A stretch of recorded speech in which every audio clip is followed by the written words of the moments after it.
Well, if it is a Jamie... Well mo yung mukha mo! Jamie! Aray ko! Kaya ko yung pinapaliw pala. Yun pala, kriminal ka rin pala! Watch your words, Jamie! Ano na naman bang nangyari?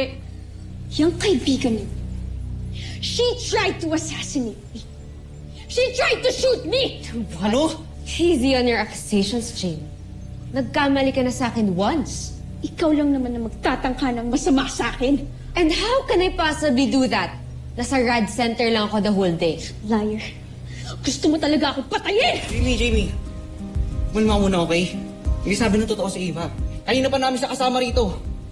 Totoo yun, Jamie. If you want, you can ask the security. Totoo yan, ma'am. Napahiya ka na naman. Nagmukha ka na namang tanga. Jamie! Jamie, sinong gagawa nun sa'yo? Siguro dapat i-report mo na may nagtatangka sa buhay mo. Teka, alam na ba to nila Steve? I'm sure papansin lang yan si Jamie.